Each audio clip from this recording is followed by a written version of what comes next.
পেশায় অটোরিকশা চালক, স্ত্রী গার্মেন্টস কর্মী। তিনি একটি রাজনৈতিক দলের মহাসচিব, আরেক দলে স্বামী সভাপতি, স্ত্রী সম্পাদক। যেমন খুশি তেমন সাজোর মতো যেমন ইচ্ছে তেমন করে গঠন হচ্ছে অনেক রাজনৈতিক দলও। হঠাৎ গজিয়ে ওঠা এসবের সুযোগ সন্ধানীদের অতিকর্ম অনুসন্ধান করেছেন আলী আহমেদ। শেকড় থেকে শিখরে। সিঁড়ির নিচে চায়ের দোকান থাকতে পারে, কিন্তু রাজনৈতিক দলের কার্যালয়, হ্যাঁ, বাস্তবে তাও পাওয়া গেল।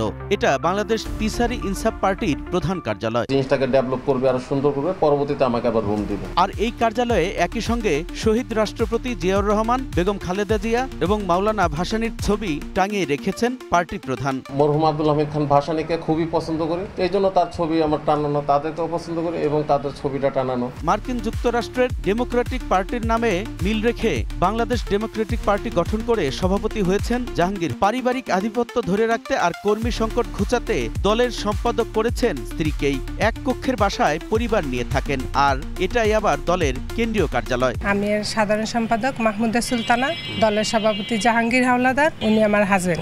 রাজধানীর মোহাম্মদপুরের ঢাকা উদ্যানের তুরাগ হাউজিং এ পাওয়া গেল ইউনাইটেড বাংলাদেশ পার্টি। নির্বাচন কমিশনে নিবন্ধন পেতে আবেদন করেছে দলটি। দলের মহাসচিব হিসেবে নাম রয়েছে সোহেল রানার। কার্যালয়ের একটি সাইনবোর্ড দেয়া, দোতলার উপরে আরেকটি দরজার সামনে, কিন্তু দরজা তালাবদ্ধ। এখানে রাজনৈতিক দলের কার্যক্রম হয়, সবাই দেখে এটা। মাটিতে তো হয় নাই, আজকেই দেখলাম। সোহেল অটো চালায়, আমি অটো চালাই। সোহেলের নাম্বার নিয়ে যোগাযোগ করলে তিনি জানান তার পরিচয়। নতুন দলের ক্ষেত্রে নিবন্ধন পাওয়ার জন্য দলের সক্রিয় কেন্দ্রীয় কার্যালয় এবং কার্যকর কমিটি থাকতে হয় কমপক্ষে 1/3 প্রশাসনিক জেলায়। পাশাপাশি সদস্য হিসেবে অন্তত 100টি উপজেলা কিংবা মেট্রোপলিটন থানার কমপক্ষে 200 ভোটারের সমর্থনের নথিও দেখাতে হয়। বাস্তবে 147টি আবেদন করা দলের অধিকাংশেরই তা নেই। শেকড় থেকে শিখরে। নীতি থাকবে, তাদের কর্মকৌশল থাকবে, তার ভোটারের কাছে, মানুষের কাছে কি মেসেজ নিয়ে যেতে চাচ্ছে সেগুলো থাকবে। এই জিনিসগুলো যদি না থাকে তাহলে তো সে রাজনৈতিক দল বলে বিবেচিত হতে পারে না। রাজধানী এবং সারা দেশে থাকা 60টি দল যাচাই করে দেখা গেছে এক নামে আছে একাধিক দল। ঠিকানা দেয়া থাকলেও কার্যালয়ের অস্তিত্ব নেই অন্তত 50 ভাগের। কোনো দলের সাইনবোর্ড থাকলেও নেই কোনো কার্যক্রম। এটাকে ব্যবহার করে সে তার ব্যবসা বাণিজ্য প্রসারে কাজে লাগে।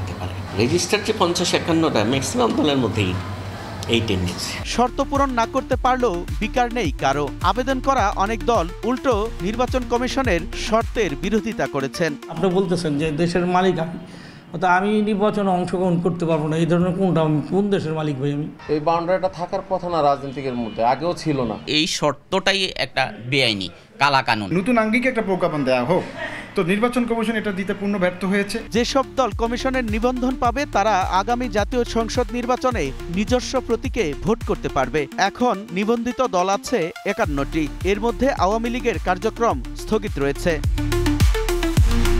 আলী আহমেদ, 21 টেলিভিশন।